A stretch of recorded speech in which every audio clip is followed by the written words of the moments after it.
Hi, ഞാനൊരു video കാണാനിടയിൽ നമുക്കതൊന്ന് കണ്ടാലോ? കാണാം.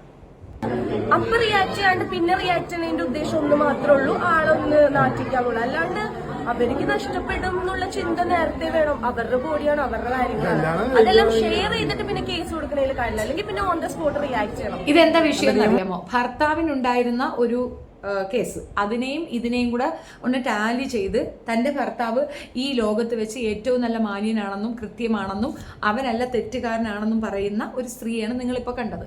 ഇതെന്താ കേസ് എന്നുള്ളത് ഞാൻ ഒന്ന് വിശദീകരിക്കാം. ഇയാൾ വിവാഹം കഴിക്കുന്നതിന് മുമ്പ്, അതായത് ഈ പെണ്ണിനെ വിവാഹം കഴിക്കുന്നതിന് മുമ്പ് മറ്റൊരു പെണ്ണുമായിട്ട് വിവാഹം എൻഗേജ് ചെയ്ത് വെച്ചിട്ടുണ്ടായിരുന്നു. ആ എൻഗേജ്മെന്റ് നടക്കുന്ന സമയത്ത് മറ്റൊരു പെണ്ണ് വന്നിട്ട് പരാതിപ്പെടുകയാണ്, എന്നെ വിവാഹ വാഗ്ദാനം നൽകി ഇവൻ പീഡിപ്പിച്ചു, മാത്രമല്ല 12 ലക്ഷം രൂപ എൻ്റെ കയ്യിൽ നിന്ന് ഇവൻ വാങ്ങി എടുത്തിട്ടുമുണ്ട്. ചിലപ്പോൾ ഡൗറി എന്നായിരിക്കാം അവൻ ഉദ്ദേശിക്കുന്നത്. എന്ത് തന്നെയായാലും 12 ലക്ഷം രൂപ ഇവന് കൊടുത്തതിൻ്റെ രേഖകൾ ആ പെൺകുട്ടിയുടെ വശമുണ്ട്.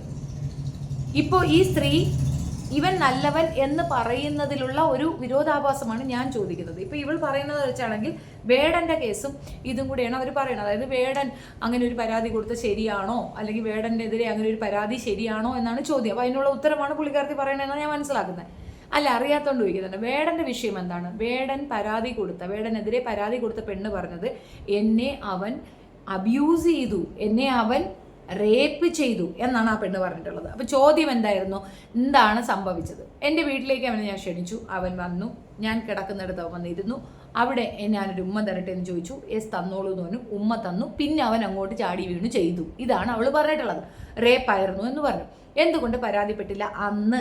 അപ്പോൾ പറഞ്ഞ അത് റേപ്പാണെങ്കിൽ പോലും എന്നെ കെട്ടിക്കോളാമെന്ന് പറഞ്ഞിരുന്നു. ഓക്കെ, പിന്നീട് കഥകൾ പറയുകയാണെങ്കിൽ എന്നെ ഭയങ്കരമായിട്ട് ഉപയോഗിച്ചു, അമ്മയെ പറ്റി മോശം പറഞ്ഞു, പെങ്ങളെ പറ്റി മോശം പറഞ്ഞു, നാട്ടുകാരെ പറ്റി മോശം പറഞ്ഞു, കറുത്ത സ്ത്രീകളെ പറ്റി പറഞ്ഞു, സ്ത്രീകളുടെ സ്വകാര്യ ഭാഗങ്ങളെ പറ്റി പറഞ്ഞു, അത് ഇതെന്നൊക്കെ പറഞ്ഞാൽ ആ പെണ്ണങ്ങ് പറയാൻ പറ്റാത്ത അത്രയും കുറ്റങ്ങൾ വേടനെ പറ്റി പറയാണ്.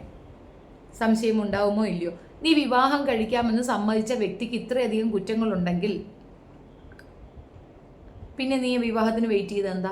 ഡോക്ടറാണെന്ന് ഓർക്കണം, എഡ്യൂക്കേറ്റഡ് ആണ്, ഫിനാൻഷ്യലി സൗണ്ട് ആണ്, ഇവന് കുറേ പൈസയും കൊടുത്തിട്ടുണ്ടെന്നുണ്ട്, 10,000 5,000 കണക്കും പറയുന്നുണ്ട്. പോട്ടെ, 1 കോടി രൂപ കൊടുത്തു എന്ന് തന്നെ വെക്കാം.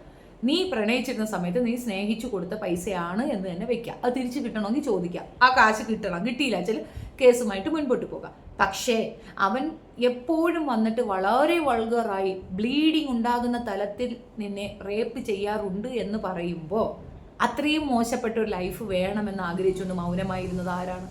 അപ്പം അത് ക്ലിയർ അല്ലേ?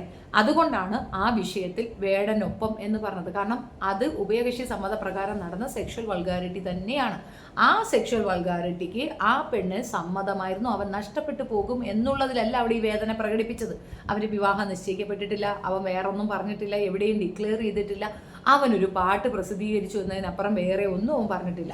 ഇപ്പം നിൽക്കുന്ന ഒരു സിറ്റുവേഷൻ അവൻ്റെ മേൾക്ക് ഇതുപോലൊരു കാര്യം കൊണ്ടുവന്ന് ചാർത്തി കൊടുത്തു കഴിഞ്ഞാൽ അവനെ ഏറ്റവും കൂടുതൽ വീണ്ടും എടുത്തു വെച്ച് ഉടുക്കാം, അത്രയേ ഉള്ളൂ. അതിനപ്പുറം വേറെ വാല്യൂ ഒന്നുമില്ല. ഈ പറയുന്നവൻ അങ്ങനെയായിരുന്നോ എന്നാണ് ചോദ്യം. ഈ സ്ത്രീയാണ് ശരിക്കും പറഞ്ഞാൽ സ്ത്രീ വർഗത്തിന് അപമാനം. അത് എന്തുകൊണ്ടാണെന്ന് അറിയാമോ? ഇവൻ ആദ്യം ഒരു അഫെയർ ഉണ്ടായിരുന്നു. ആ സ്ത്രീയെ വിവാഹം കഴിക്കാമെന്ന് വാഗ്ദാനം കൊടുത്തു, അവളെ ഉപയോഗിച്ചു, അവൾ കൺസീവായി, ആ കുട്ടിയെ അബോഷൻ ചെയ്യിപ്പിച്ചു. ക്രൈം ലെവൽ എവിടം വരെ എത്തിയെന്ന് നോക്കാം. അബോഷൻ ചെയ്യിപ്പിക്കുമ്പോൾ ആ പെണ്ണും കൂടെ പെർമിഷൻ കൊടുത്ത് തന്നെ ചെയ്തത്. പക്ഷേ നമ്മുടെ നാട്ടിൽ കുട്ടി അബോഷൻ ചെയ്യണമെങ്കിൽ ഹസ്ബൻഡോ കാമുകനോ ഒപ്പം ചെന്ന് കാര്യം പറയണം. ആ അവസ്ഥ അവർക്ക് മനസ്സിലാക്കി കൊടുത്താൽ മാത്രമേ അങ്ങനെ ചെയ്യൂ, അല്ലെങ്കിൽ അത് ഇല്ലീഗലാണ്. ഇനി അങ്ങനെ ചെയ്താൽ പോലും അത് വളരെ വലിയ ക്രൈമാണ്. ആ ഡോക്ടർ ഉൾപ്പെടെ അകത്ത് പോകേണ്ട ക്രൈം തന്നെയാണ്. എനിക്ക് തോന്നില്ല ആ പെൺകുട്ടി അതുമായിട്ട് മുൻപോട്ട് പോയിരുന്നു. കോമ്പൻസേറ്റ് ചെയ്ത് കാണും, പൈസ കിട്ടിയപ്പോൾ അവൾ കളഞ്ഞിട്ടെങ്കിൽ എന്തെങ്കിലും ആയിക്കോട്ടെ പണ്ടാരം എന്ന് വിചാരിച്ച് അവൾ ഒതുങ്ങിക്കാണും. അവൾ എന്തിനാണ് കേസ് കൊടുത്തത്? ഇവൻ മറ്റൊരു വിവാഹം എൻഗേജ് ചെയ്തു, പബ്ലിക്കലി അത് അനൗൺസ് ചെയ്തു. അവിടെയാണ് അവൾക്ക് അബദ്ധം പറ്റിയത് മനസ്സിലായത്. അവളെയും കൂട്ടിക്കൊണ്ട് അവൻ സ്വന്തം അമ്മയുടെ അടുത്തേക്ക് പോയിരുന്നു, അമ്മയ്ക്ക് പരിചയപ്പെടുത്തി കൊടുത്തിരുന്നു, അമ്മയുമായിട്ട് അവൾ നല്ല സൗഹൃദമായിരുന്നു. ഈ 12 ലക്ഷം രൂപയോളം അമ്മയ്ക്കും ഈ മകനുമായിട്ട് കൊടുക്കുമ്പോഴും അമ്മയ്ക്ക് അതിൻ്റെ അറിവുണ്ടായിരുന്നു. അപ്പോൾ എല്ലാം അറിഞ്ഞ് എന്നെ വിവാഹം കഴിച്ച് ആ വീട്ടിലേക്ക് കൂട്ടിക്കൊണ്ടുവരുമെന്നുള്ള എല്ലാ ബോധ്യത്തിലുമാണ് ആ സ്ത്രീ പൈസ കൊടുത്തുകൊണ്ടിരുന്നത്. അപ്പോഴാണ് ഈ വിവാഹം കഴിക്കാത്ത ഒരു പെണ്ണ് വന്ന് ഇവനിക്ക് വിവാഹം ആലോചിച്ചത്. അപ്പോഴാണ് അവൻ മനസ്സിലായത് സെക്കൻഡ് ഹാൻഡ് വേണ്ട, എനിക്ക് ഫസ്റ്റ് ഹാൻഡ് മതി എന്ന് പറഞ്ഞിട്ട് ആ മറ്റേ പെണ്ണ് ഡോക്ടർ പെണ്ണുമായിട്ട് ഇവൻ്റെ വിവാഹം നിശ്ചയിക്കപ്പെടുന്നത്. അത് ഒരു ചതി തന്നെയല്ലേ? ആ ചതിക്കെതിരെയാണ് അവൾ കേസ് കൊടുത്തത്. അവളുടെ പണം കിട്ടണമെന്നാണ് അവൾ കേസ് കൊടുത്തത്. ഇവൻ സെക്ഷുവലി അവളുടെ ചോര വരുന്നത് വരെ ചെയ്തു എന്നോ അവൻ ഡ്രഗ് അഡിക്റ്റ് ആണെന്നോ ഒന്നും ആ പെണ്ണ് പരാതി പറഞ്ഞിട്ടില്ല. അതും ഇതും എങ്ങനെ ടാലി ചെയ്യും? ദയവ് ചെയ്തിട്ട് സമാന രീതിയിലുള്ള 2 ക്രൈമുകൾ ഒരിക്കലും ടാലി ചെയ്യാൻ ഞാൻ മുമ്പ് ഒരിക്കൽ ഒരു എക്സ്പ്ലനേഷൻ നടത്തിയിട്ടുണ്ട്. എന്നാലും ഞാൻ വീണ്ടും അത് റിപ്പീറ്റഡ്ലി പറയാം. ഒരേ കോടതിയിൽ 2 ക്രൈം വരുന്നു, ഒരേ സമാന രീതിയിലുള്ള ക്രൈം. 16 വയസ്സുള്ള കുട്ടി ഗർഭിണിയാകുന്നതാണ് സമാന രീതിയിലുള്ള ക്രൈം. ഈ 16 വയസ്സുള്ള കുട്ടിയെ ഗർഭിണിയാക്കിയത് 22 വയസ്സുകാരനാണ്. 16 വയസ്സുള്ള കുട്ടിയെ ഗർഭിണിയാക്കിയതിന് ഒരാളെ വെറുതെ വിടുന്നു, ആ പെണ്ണിനെ അവനൊപ്പം വിടുന്നു, മറ്റേയാളെ പിടിച്ച് ജയിലിലിടുന്നു. സമാന കുറ്റമാണ്. പക്ഷേ അതിൻ്റെ സിറ്റുവേഷൻ കോടതി ചെക്ക് ചെയ്യും. അതിൻ്റെ സിറ്റുവേഷൻ ഇങ്ങനെയായിരുന്നു. ആദ്യത്തേത് വിവാഹം മുസ്ലിം സമുദായ പ്രകാരമാണ് ആ വിവാഹം അവർ അക്സെപ്റ്റ് ചെയ്യുന്ന. കുട്ടി ഗർഭിണിയായി, പക്ഷേ അവളെ വീട്ടിലേക്ക് വിട്ടു കഴിഞ്ഞാൽ കുട്ടിയെ അവനിൽ നിന്ന് പിരുത്തുകൊണ്ട് പോകുമെന്നുള്ള ഒരു കംപ്ലൈൻ്റാണ് അവൻ കൊടുത്തത്. അത് കോടതിക്ക് ബോധ്യപ്പെട്ടത് കൊണ്ട് തന്നെ മുഹമ്മദീയ നിയമപ്രകാരം അവർക്കൊപ്പം വിടാമെന്ന് നിയമം പറയുന്നു. കൊച്ചിനെ അവരെ കൂടെ വിടുന്നു. ആ പ്രശ്നം അവിടെ സോൾവ്. മറ്റതെന്തെന്ന് പറഞ്ഞു കഴിഞ്ഞാൽ പെൺകുട്ടിയുടെ പെർമിഷൻ ഇല്ലാതെ അവളെ റേപ്പ് ചെയ്തതാണ് ആ കുട്ടി കൺസീവ് ആയത്. അതുകൊണ്ട് തന്നെ അവനെ വിവാഹം കഴിപ്പിച്ചു കൊടുക്കേണ്ട കാര്യമില്ല, അവർക്ക് അവനെ വിവാഹം കഴിക്കേണ്ട, അത് റേപ്പ് തന്നെയാണ്. അപ്പോൾ റേപ്പ് ചെയ്തത് അണ്ടർ ഏജിലുള്ള കുട്ടിയായതുകൊണ്ട് അവനെ ജയിലിലേക്ക് വിടുന്നു. സമാന കുറ്റം, സിറ്റുവേഷൻ വേറെ വേറെ. ഇത് തന്നെയാണ് വേടന്റെ വിഷയത്തിലും ഈ പറയുന്നവന്റെ വിഷയത്തിലും ഉള്ളത്. ഇവൻ ഹീരിട്ട് കൊണ്ട് ഓട്ടം അടയ്ക്കാൻ വന്നതാണ്. മോനെ, നീ ലോക കൂറയാണെന്ന് നിന്റെ ഓരോ വർത്തമാനത്തിലും ഉണ്ട്. സ്വന്തം പെറ്റമ്മയും കൂടെ നിന്റെ ക്രിമിനൽ ഇതിനകത്ത് നീ കൂട്ടിച്ചേർത്ത് പിടിച്ചു എന്നുള്ളത് നമുക്കറിയാം. അപ്പോൾ ഈ വിഷയവും പറഞ്ഞുകൊണ്ട് ഇതിൽ വെളുപ്പിക്കാൻ നിൽക്കുന്നത്. അല്ലെങ്കിൽ ഇവൻ ഭയങ്കര സംഭവമാണെന്നോ ഈ പേളി മാണിയുടെ സ്വന്തം സഹോദരനാണെന്നാണ് പറയണത്. ആയിക്കോട്ടെ, അതൊക്കെ ചാടിച്ചു. ബിഗ് ബോസ് നമ്മൾ പലതുമൊക്കെ കണ്ടത് തന്നെ. അതൊക്കെ നല്ലത്. പക്ഷേ ഈ വിഷയത്തിൽ ഒരു കാരണവശാലും യോജിക്കാൻ പറ്റുന്ന പ്രവൃത്തിയല്ല ഇയാൾ ചെയ്തിട്ടുള്ളത്. തീർത്തും മോശപ്പെട്ട ഒരു പ്രവൃത്തിയാണ്. ഈ പെണ്ണ് അതിനെ ഇങ്ങനെയാണ് ഇതിനെ വളച്ചൊടിക്കുന്നതെങ്കിൽ ആ പെണ്ണ് അനുഭവിച്ച വേദനയെ നീ കളിയാക്കുന്നതാണ്. നാളെ നിനക്കും ഇത് സംഭവിക്കാം. ഇവൻ അധികകാലം നിന്നെ ചുമന്നുകൊണ്ട് നടക്കാനൊന്നും പോകുന്നില്ല. കാരണം അവനിക്കത് ഈസി ഗോയാണ്. ഇനി വരുന്ന പെണ്ണ് നിന്നെയും തള്ളി പറയും, നീ അത് അനുഭവിക്കും.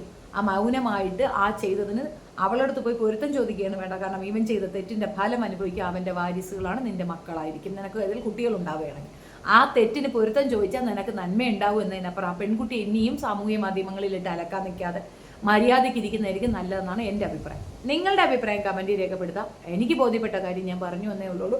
വളരെ മോശപ്പെട്ട ഒരു സ്റ്റേറ്റ്മെൻറ്റാണ് ഈ പെൺകുട്ടി ആ പാവപ്പെട്ടവർക്കെതിരെ പറഞ്ഞിട്ടുള്ളത്. അംഗീകരിക്കാൻ പറ്റുന്ന തെറ്റല്ല, വളരെ മോശം, വളരെ മ്ലേച്ഛം എന്ന് മാത്രമേ പറയാനുള്ളൂ. തീർച്ചയായിട്ടും എനിക്ക് അയാളോട് പേഴ്സണലി ഒരു ദേഷ്യവുമില്ല. ഇനിയിപ്പോൾ വേണമെങ്കിൽ പറയും കോട്ടയത്ത് ഇരുന്നൊരു ഞുണ്ടിക്കാലി എന്തൊക്കെ പറയണം. ഇവ അങ്ങനെ പറഞ്ഞിട്ടുണ്ട്, എന്നെ വിളിച്ച് തെറിയും വിളിച്ചിട്ടുണ്ട്, അതൊക്കെ സംഭവിച്ചിട്ടുണ്ട്. പക്ഷേ ഒറ്റ വിഷയമുള്ളൂ, സ്ത്രീ വിരുദ്ധനാണ്. സ്ത്രീകളെ ആഭാസകരമായി ചിത്രീകരിക്കുകയും പറയുകയും ചെയ്ത ഒരു വൃത്തികെട്ട സാധനമായതുകൊണ്ടാണ് ഞാൻ ഇവൻ്റെ എതിരെ നിൽക്കുന്നത്. ഇവൻ്റെ കൂട്ടായ്മ കിക്ക് എന്ന സംഘടനയിൽ ഉണ്ട് എന്നുള്ളത് കൊണ്ട്, ഇവൻ അതിനകത്തൊരു മെമ്പർ എന്നുള്ളത് കൊണ്ട് മാത്രമാണ് കിക്കിനെ ഞാൻ എതിർത്തത്. അത്തരത്തിലുള്ള ഒരു സോഷ്യലായിട്ട് നടക്കാൻ പറ്റിയ ഒരു ക്യാരക്ടറേ അല്ല ഇത്. ഒരു പെണ്ണിനെ തീവ്രമായി പ്രണയം നടിച്ച് അവൾക്ക് ഗർഭമുണ്ടാക്കി കൊടുത്ത് ഗർഭം അലസിപ്പിച്ച് ആ പെണ്ണിൻ്റെ 12 ലക്ഷം രൂപ വാങ്ങിച്ചെടുത്തിട്ട് പബ്ലിക്കിൽ അവൾ കൊള്ളില്ല എന്ന് മോശപ്പെട്ട സ്ത്രീയാണെന്നും പറഞ്ഞ് അവഹേളിച്ച ഒരു നരാധമനാണ് എൻ്റെ കണ്ണിൽ ഇയാൾ. അത് ഞാൻ എപ്പോഴും പറയും. അത് അങ്ങനെയാണ് ആ കേസുള്ളത്.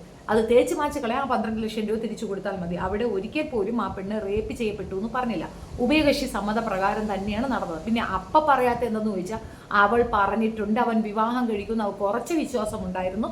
പക്ഷേ മറ്റൊരു പെണ്ണുമായിട്ട് വിവാഹം ഡിക്ലെയർ ചെയ്ത് അവൻ പബ്ലിക്കിൽ അനൗൺസ് ചെയ്തപ്പോഴാണ് ആ പെൺകുട്ടി അതിനെതിരെ സംസാരിച്ചിട്ടുള്ളത്. അപ്പോൾ ക്ലിയർ അല്ലേ? എന്തിനാണ് പെണ്ണെ വെറുതെ ന്യായം പറഞ്ഞ് ഇത് ഇല്ലാത്ത പ്രശ്നത്തിലേക്ക് കൊണ്ടെത്തിക്കുന്നതെന്നാണ്. Thank you.